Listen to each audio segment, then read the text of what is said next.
Hello, everybody, and welcome back to another episode of the JRPG Report. My name is Dalton, and joining me, as always, is my good buddy. Hey, it's Michaela from Team Retrogue, not watching horror movies. Yeah, before we went live, we were talking about some movies that I'm not even going to bring up on this show, because this is the family-friendly show, and what we were talking about was not, but horror movies can be scary, and we'll leave it at that. And disturbing. And disturbing, for absolute sure. How are you doing this week, my good sir? I'm doing well. I beat a game. You did? I beat a game a few days after y'all beat a game. Yeah, buddy. You joined us for Nexamon Extinction, and you finally got around to beating it, eh? I did. I was actually really upset I didn't get to beat it for the episode, but funny story is, I went back and listened to that recording, and you basically, said the whole ending and one of the best scenes in that whole game, and for some reason I must have zoned out for a second because I don't remember you talking about it, except I responded on topic, and then a few days later I still got blown away from the same scene that you were describing. It completely left my mind, and then I ended up messaging you guys in the group and was like, this is the best scene ever. It is tremendous, dude. Yeah. And out of nowhere. Only $8 on Steam right now. Honestly, I highly recommend. It counts as a JRPG. Go out there and play it. $8 is nothing for the experience that you get. It is a good game. Yeah. Man, that's wild that it went on sale after we played it for the show. Doesn't that always happen? It happens a lot. It happens enough that I'm like, hey, Steam, work with us here. Valve is listening. Gabe, are you listening? Yeah, right? Valve, hit your boy up. Let's talk. Seriously, we will promote your games. We have 2 different podcasts that we can promote your games on. Yeah, absolutely. I actually did reach out to Sega. They ghosted me, though. I haven't gotten a reply back. I'm probably not big enough yet. I did request a Persona 3 Reload code because they were looking for content creators to talk about Persona 3 Reload. And so I applied. I sent them a link to my channel. I didn't hear back. They must have looked at it and been like, small fry. Well, oh man, because you could, my pitch would have been I do handhelds, so I could do what's the best handheld to play Persona 3 Reload on, and then you could have showcased it on a bunch of different handhelds. That could have been a great video. Yeah, that was my pitch too. Oh man, that would have been great. Could have shown it on the Steam Deck. Could have shown it on, I don't know. I've got I want to say 6 handhelds that run Windows or some type of PC equivalent. Different price ranges because I'm out of my mind. I actually did sell a whole mess of handhelds because I'm trying to not self-finance. I'm trying to get my channel to finance itself. So I figure if I thin the herd, take all that money, put it into savings, that way when a handheld comes out that I really want to review, I just have that money sitting in my back pocket, and then I can sell that one, get the next one, and kind of get that running on my own. I even finally took the plunge and started up a little Patreon. Patreon.com/TeamRetrogue. Don't be obligated, but it's there. Yeah. Go check it out. Other than that, I have been playing a non-JRPG that I've been making some pals with in a world. Yeah, that's there are right. a lot of pals in my world. We've both been playing that, actually. Yeah. A little bit of Pal World. So we've got a world going that's us. And I think anybody in our Discord. And then I've got a solo one running. And I think Retro Handhelds has a massive world going on right now that I have to join. Because they're talking about all stuff that they built together in that. And I kind of want to take a tour and see it all. It sounds like it's awesome. Yeah, that would be cool. Seeing something that was built by a community. Yeah, because they keep talking about this one specific tower that they named after one of the Retro Handheld mods. So I kind of want to see that. So how have you been, Dalton? I've been good, man. Just tired. Tired and just playing some Red Dead for the Steam machine. I will say that I have Persona 3 pre-installed, waiting patiently for tomorrow when I get off work so I can check it out. I also am going to pre-install that right after we're done recording, so I have it ready to go for tomorrow. I don't blame you. Too many games. I'm so hyped. Oh, I am too. It snuck up on us. It really did. It really did. Like, I have so much to play already, and now it's just another long game. And I couldn't get the boys to beat Persona 5. Nate tried. I couldn't even get Willie to play the... Wow. Oh, family show! Oh, okay. That is about 6 minutes 30 seconds. Some no words. 20. Yeah, I got Nate to play it. Nate did try. I don't even think Willie did. I don't think Willie played it at all. So, what? Go ahead. I was gonna say, what do you think it was that kept him from starting it up? Is he just intimidated by the length? Yes, I think Willie, he would openly admit that. Willie, I know you're listening. Get good, scrub. Nah, and you know, I don't necessarily blame him. It doesn't happen to me, but I understand it. Like, oh man, this game's super long and there's a lot going on. I get it. But at the same time, it's so good. I know. You just have to rip the Band-Aid off. It's just so good. But we love you anyway, buddy. Yeah, we love you, Willie. Even though you were mean to me last week. If you have no idea what we're talking about, go listen to the next I'm on Extinction episode on the Steam Machine podcast. I was about to plug the website, and then I realized I forgot the website. bit.ly/TSMP Discord. There we go. Yeah, then you can come and join the Discord. But bit.ly/the Steam Machine podcast, capitalized phonetically, will take you to the website where you can check out all the episodes and all that kind of stuff. But anyways, enough of the Steam Machine.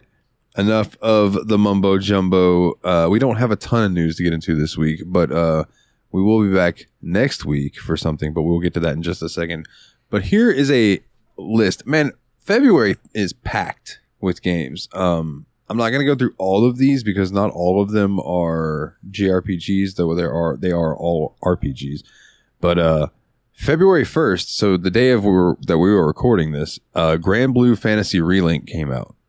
So that's right now. You can get it. Yep. And as you're listening to this, February 2nd is either today or yesterday. I don't know when I'll get to editing this, but it's not going to be tonight. Persona 3 Reload will be available. February 13th, we're getting a PC version of Dragon Quest Builders, which I'm stoked about. It's just Minecraft, basically, but with Dragon Quest stuff. Nate will be happy. Number 2 is already out on PC. But up until February 13th, Dragon Quest Builders 1 is strictly a Switch exclusive. That makes more sense. Okay. Okay. I was like, I thought I've seen it on Steam. It's the second one. Okay. Yeah. I get you. I would argue that the first one is better, but I'm biased toward the world of the first Dragon Quest because I just adore that original game so much. Well, that was the one that I had on Switch for the longest time. I traded it eventually, but I had Dragon Quest Builders. Yeah. It was fun. Like the music, the sound effects. I actually played Builders right after I played the original Dragon Quest. And so, I don't know if I want to call it nostalgia because, I played one right after the other, but it was really nice to see and hear, the music and the sound effects of the original game in Builders. And they have preserved those sound effects throughout all the Dragon Quest games. 11 has the same stuff. Oh, dude, yeah. When you go through a door, it's the same noise. A spell, the sound that a spell makes, the victory music, which is literally just one chord, but there it is. Yeah. Every time. The Dragon Quest series is equal to the Final Fantasy series in my eyes. But anyway, I'm sorry. I'm doing the Mikhailov thing again. Continue on, sir. Oh, that's good, my friend. The Legend of Heroes Trails of Cold Steel 3 and The Legend of Heroes Trails of Cold Steel 4 are coming out for PS5 February 16th. And then we take it all the way to February 29th, and that is when Final Fantasy VII Rebirth is coming out. Man, Squeenix, you really have to drag it out to be the absolute last day of a leap year, don't you? Like, you can't just release it on the 28th. You have to be like, no, there's 29 days in February that year. We are dragging it out one more day. Yeah, of course, because this game's going to be like, change everything you knew about Final Fantasy VII because we scrapped it and made something new. So they're going to release it on a day that only happens once in a while. That's a good point. I guess that's marketing. I am finally playing through a remake for a second time. I'm still early on, but like I still love that game. Like it's very linear the way it's arranged, but I now that Rebirth is about to come out, I think I'm going to end up seeing a massive contrast. Like I think remake is going to maintains that strict linearity that you had when you were in the Midgar section of the original Final Fantasy VII, and I think Rebirth is just going to open it wide open. And I'm going to enjoy it. It's going to be fun. Well, speaking of Rebirth, I will let you cover this article here about it, my good sir. So, let's you got your ticket? Let me take your ticket. We're getting on the hype train. All right, you can have my ticket. There you go. Let's get on the hype train. Sony sets dedicated Final Fantasy VII Rebirth State of Play for February 6th. Now, Sony just had a State of Play. They are dedicating a whole nother one just for this game. So if you wanted to learn more about Final Fantasy VII Rebirth from Sony's most recent State of Play and came away feeling left out, don't worry. Sony confirmed that Square Enix's next big RPG release will get its own dedicated State of Play showcase in a few days. The broadcast is set to take place on February 6, 2024, just a few weeks before the game's February 29th, 2024 release date. Sony wasn't specific about what aspects of Final Fantasy VII Rebirth will be covered in the State of Play broadcast, or how long it would run for. However, the announcement delivered by Sony Interactive Entertainment's Sean Benson mentioned that Square Enix would debut new gameplay details and exciting news. This isn't the first time Sony has stepped up to deliver a bespoke promotion for a major bespoke. There's some vocabulary there. Bespoke promotion for a major title, particularly one that is exclusive to PlayStation platforms. In April 2023, Sony broadcast the State of Play 4K event for Final Fantasy XVI, which launched on PS5 in June 2023. That broadcast ran for about 25 minutes and featured substantial looks at the game's icon boss battles, side quests, and a deeper dive into its character action-derived combat system. Both Final Fantasy XVI and Final Fantasy VII Rebirth are PS5 exclusives, at least for the moment. That being said, I know. Don't you still have to go through Remake, though? Yeah, I'm just talking trash. You guys should play Remake for the show. That would be fun. I would enjoy listening to that. We played the original, so we're going to have to wait a while. Yeah, I know. No, you guys got a lot to go through, but, like, I don't know. Maybe sometime, like, just before Rebirth hits PC, you guys could maybe do Remake. I'll push for it. I'll vote for it if it's on a poll. If it shows up on the poll. I don't own a Remake, though, that I know of. Oh, we can fix that very easily.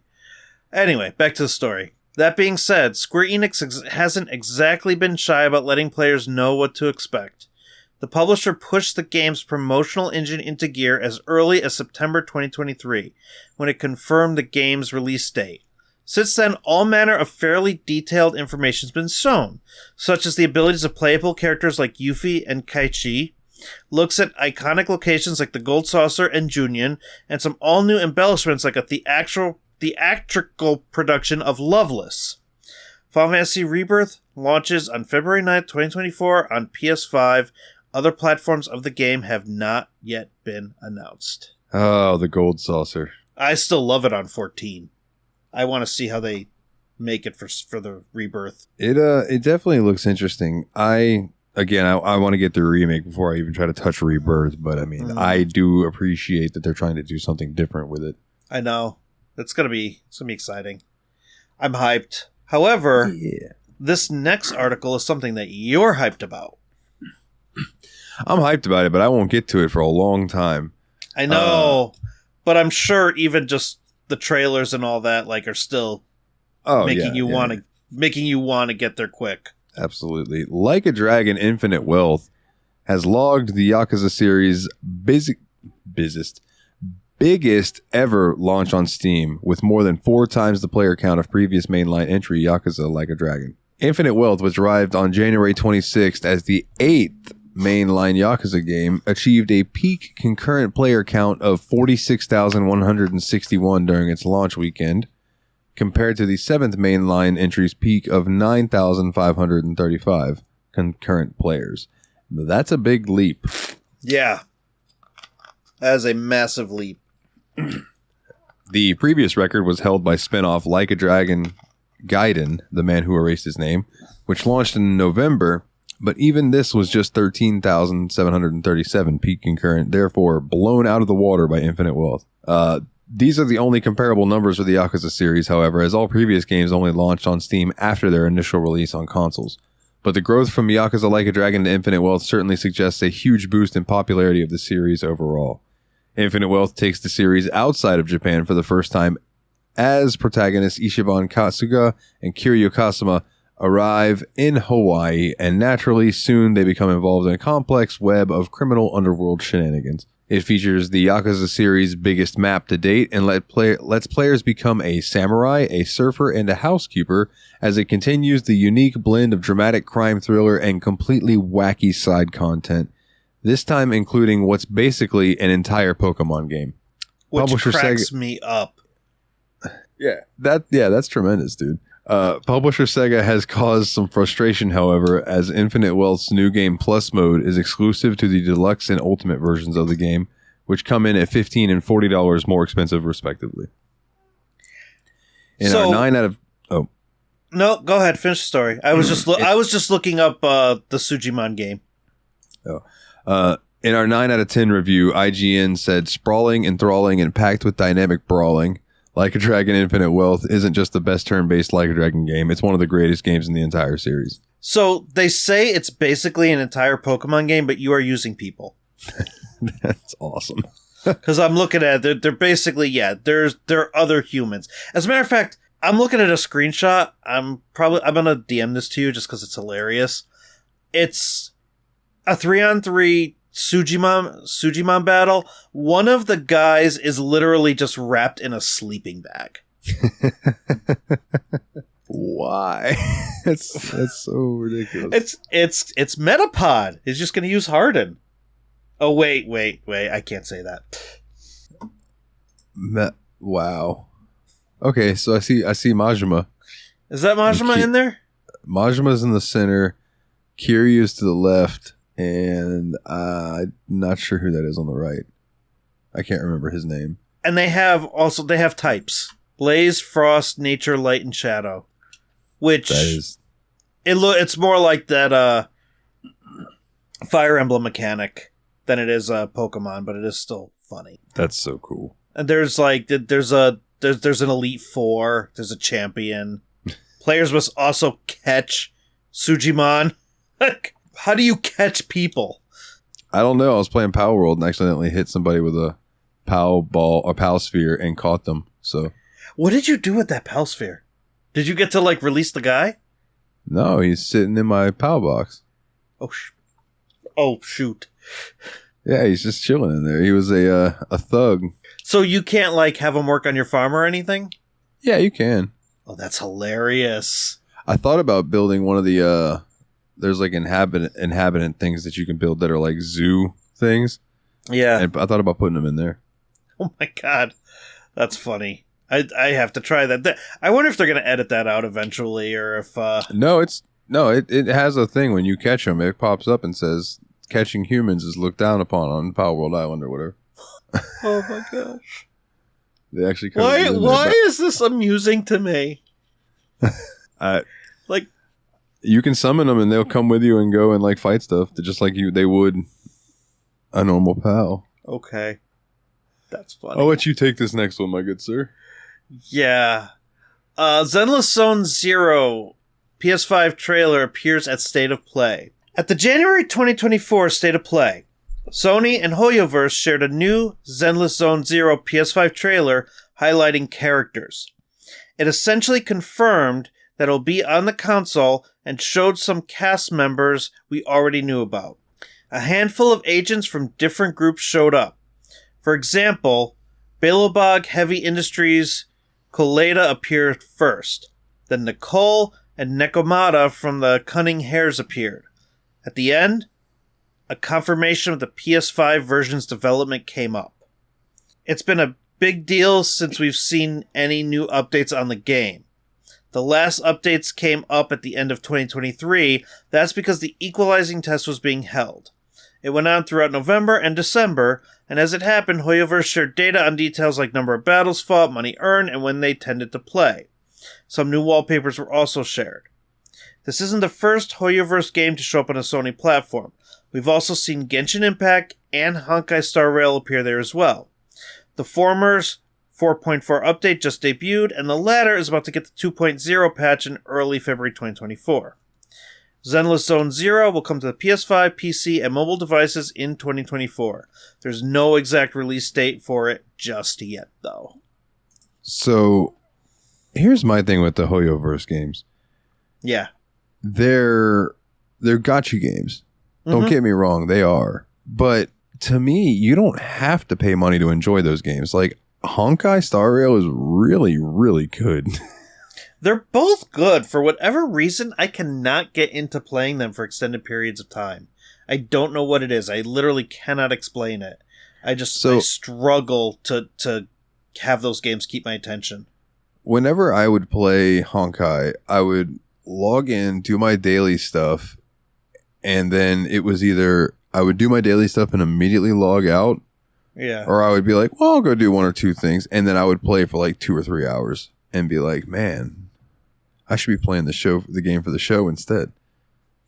See, the problem with Genshin for me is, like, in games like Breath of the Wild or like even Pal World, there's purpose to what you're doing. And in Genshin, like, everyone talks about dailies and the power creep and this and that and the other thing. I don't think I'm even past the tutorial area. I'm just kind of wandering around the main area aimlessly, like, looking for fast travel locations or trying to collect, like, things that are in the wild that are supposed to, like, boost your stamina, and I have no idea what I'm doing. I've done a couple of the temple shrine things, and those are fine. But I think my struggle is, like, how do I get better? So it took me a while to really wrap my head around Genshin when I was playing it. Probably like 6 months of me just running around doing like you were talking about. Yeah. Before I started figuring out, okay, I need to go do these certain quests because that's the main storyline. And then I would get these things to level up my characters, and then I would need to raise their ranks up. So then it was like, okay, well, how do I find these items?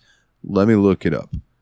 And you can look it up in game, or you can look it up on Google. Either way, and then I started putting a little more effort into it. And the only reason I uninstalled those games is because, again, I end up playing them for a while, and then I'm like, man, I should have been playing something for the show instead.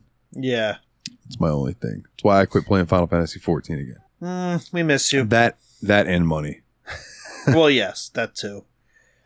So, no, my Final Fantasy 14, thankfully, is taking kind of a backseat finally. I'll still log in, like, I'm going through the Endwalker normal raids right now, but I'm doing it at a very slow pace. Like, I'm not rushing through it. Like, I'll maybe go through one.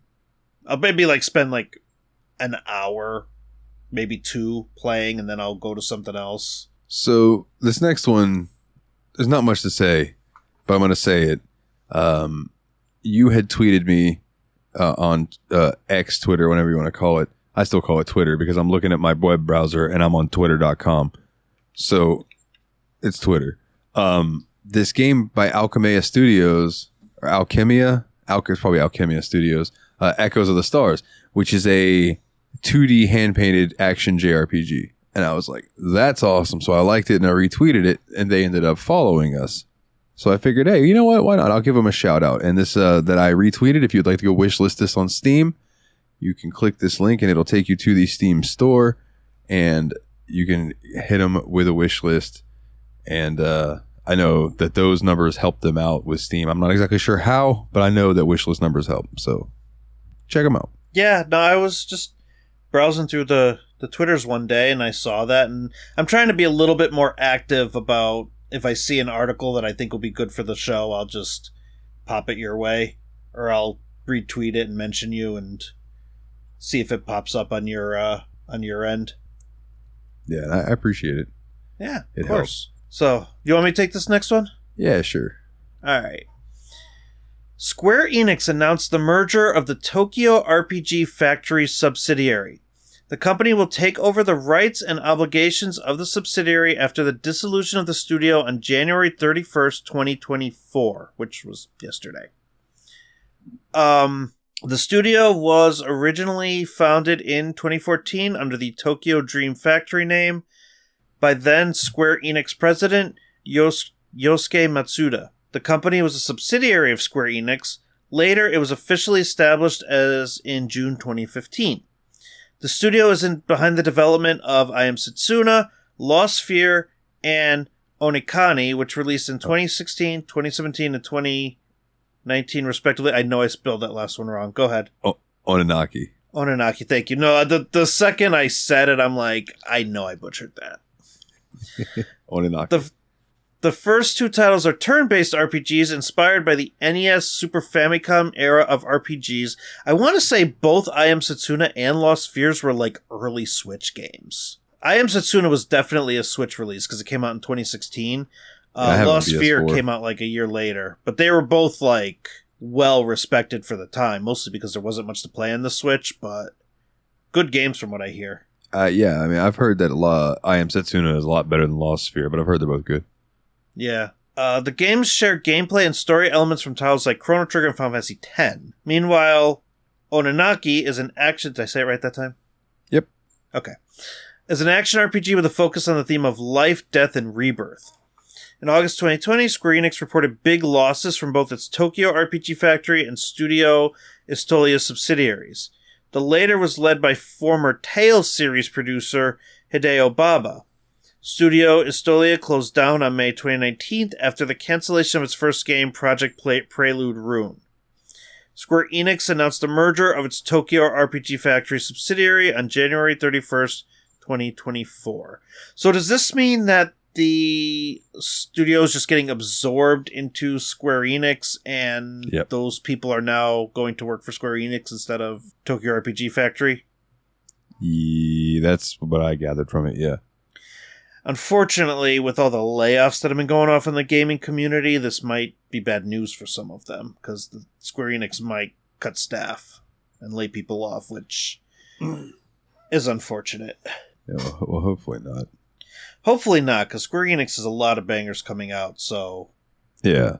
Speaking of which, do you want to tackle this next one? Yeah. So, going to a different company, but definitely a banger...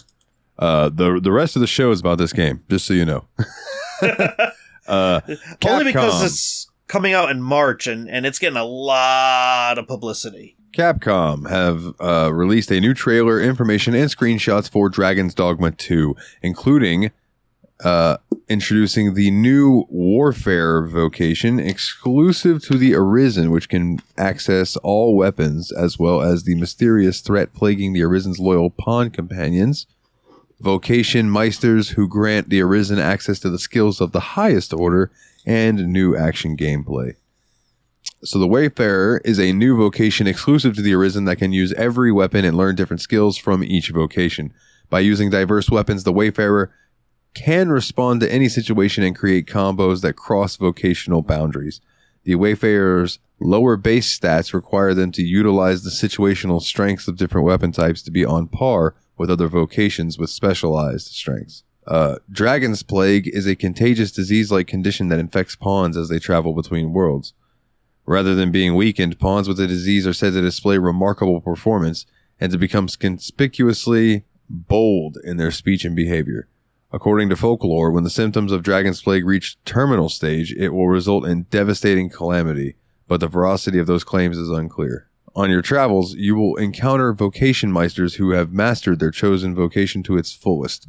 By deepening your relationship with a vocation meister and gaining their approval, you can gain access to their vocation, or they may grant you special tomes that teach you the highest order, the Meister's teachings.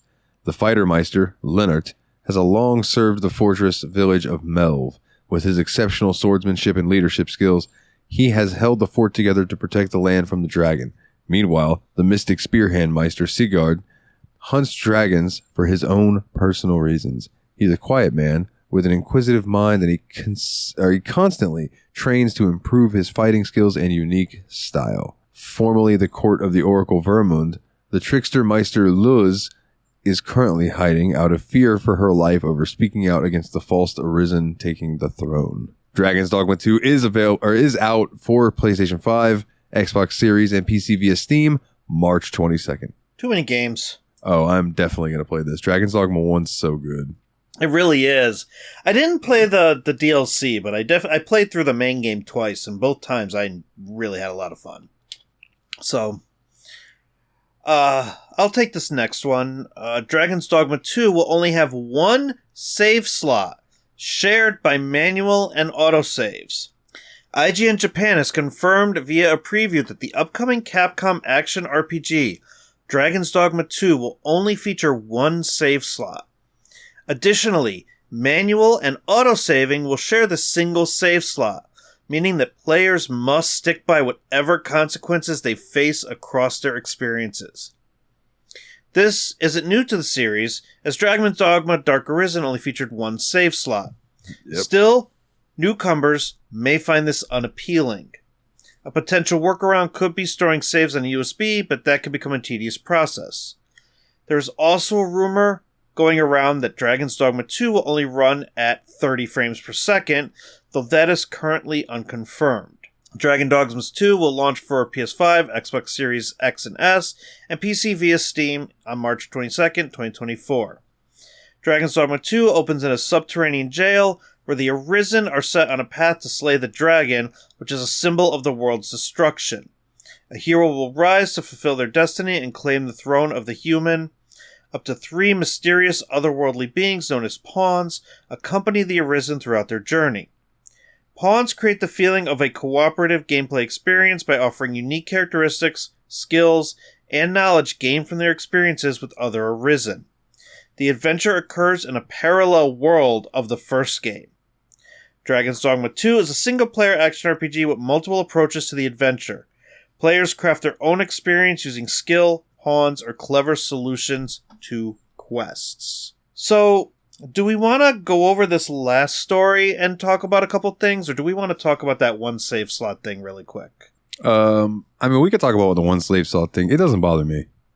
I don't think it bothers me either. It just means that my playthrough is going to be different than everyone else's playthrough. I'm thinking of a friend of mine that whenever anything goes slightly wrong in a playthrough of a long game, he just restarts the whole game. He did that on Witcher 3, and it legit took him a lot longer than it should because he's like, no, I did this wrong. I gotta go restart the whole thing again. And he goes in and he restarts the whole game. I don't get it.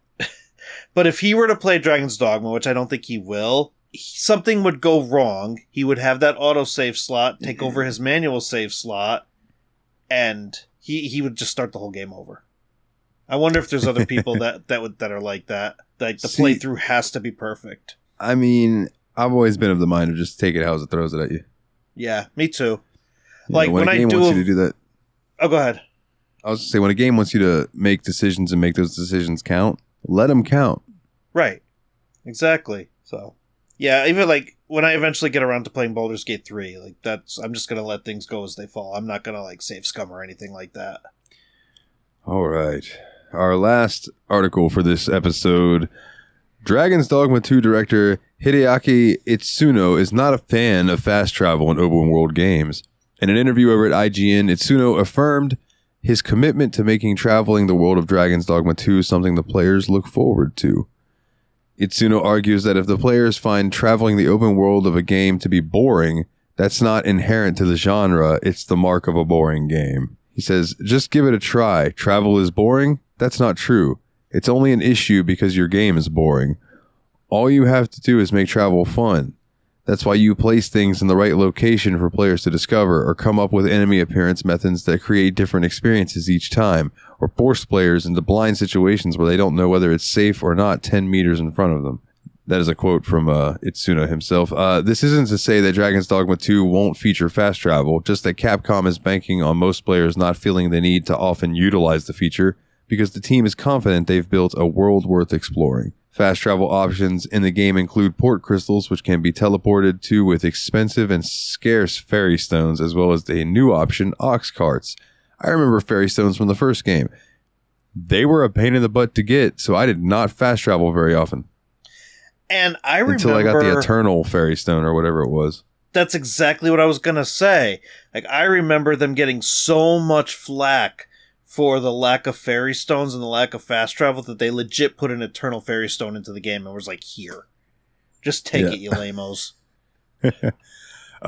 Ox carts will travel along predetermined paths, and players run the risk of being ambushed while on them, but offer a cheaper alternative for those just looking to get from point A to point B without as much effort, at least when the path isn't being blocked by goblins, forcing the player to get involved. That is, unless a griffin randomly swoops in and takes care of the goblins. That's a thing that can happen in Dragon's Dogma 2 simply due to the way the world has been designed to allow for those sorts of emergent scenarios. Dragon's Dogma 2 releases on PlayStation 5, Xbox Series X and S, and Windows platforms on March 22nd. I'll remember, too, about the first game, that was something that I remember was the randomness of encounters. Like, I remember fighting, like, a whole horde of goblins, and right at the end, a chimera just comes out of nowhere. So I ended up killing the chimera, and another chimera showed up. So I ended up killing that chimera, and then another chimera showed up, and I'm like, are you serious? And man, that's just... Yeah, it's random. I remember fighting a bunch of goblins and having a griffin show up. And I remember it being a royal pain in the butt because I was not quite experienced at the time. I had a bow and arrow, so I would just like move and stick. Thankfully, I had a pawn that was a little bit more experienced that got it to the ground, and then I climbed on its back and just kind of went to town on it. But I love the Dragon's Dogma fighting mechanic. It's like Monster Hunter meets Shadow of the Colossus, kind of. Yeah. It reminds me a lot of Shadow of the Colossus, and I really enjoy that. Yeah, and there's some just good monsters, and it's... I don't know that I would call it a survival game. I guess it is a survival game, but it's a go out, slay monsters, get resources, go back, get better stuff, level up. Like, it's one of those games. Go dungeon crawling. It's a good game altogether. I have to look at some of the trailers. One of the things that I really just didn't care for in Dragon's Dogma was how the character models looked. They were kind of potatoey. I'm sure that that's a lot better now. I haven't gone and checked. I need to go and check. But yeah, come March, we're probably going to have some things to say about that game. Oh yeah. I can't wait, dude. I cannot wait. I can. I've got 2 Final Fantasy VII games to get through. And a Persona game. Yeah, I'll be playing Persona tomorrow after work. And speaking of work, it's late, my good sir, so let's go ahead and get into the house cleaning and get up out of here. We will be back sometime next week to cover the Rebirth state of play, though. So you will be getting another little short diggity from us next week at some point. That'll be a fun little episode because we'll get to take a JRPG apart and actually focus it on one game. I don't think we've done that before. Yeah, it'll be fun, man. I look forward to it. So if you want to check us out over on Facebook and check out all the tumbleweeds, facebook.com/JRPG Report. You want to find us over on Twitter. That's where we're more active, at JRPG Report. You want to support the show, which would mean the world to me, and it really helps not only help me keep the lights on, but also to find motivation to go and look through all these news stories and find the stuff. Patreon.com/JRPG Report. And you can get your name read on each and every episode like these wonderful people: Jake W., Jordan K., Kularian, MasterLoot, and Kana. Thank you very, very much. Check out the Steam Machine podcast. We are playing through Red Dead Redemption 2 right now. But because that's such a long game, we pulled our retro poll. So we're doing a short game in the middle, which is from the Retro Poll, which is Supernova's Arc 3D. Yeah. How's that going? Yeah. I can't wait for that episode, quite frankly. Plug your stuff, my good sir. Team Retro, YouTube, Twitter, X, retrohandhelds.gg if you want into the Retro Handhelds Discord, bit.ly/TSMP Discord if you want to talk to me there, and support us on Patreon at patreon.com/JRPG Report if you want to talk to me in that Discord. Yeah. Joining the Patreon should get you a link. If not, shoot me a DM and I will get you a link ASAP. And if you have more money to spare, patreon.com/TeamRetro. There you go. Well, until the rebirth state of play, everyone, be like Cloud. Get back out there and level up.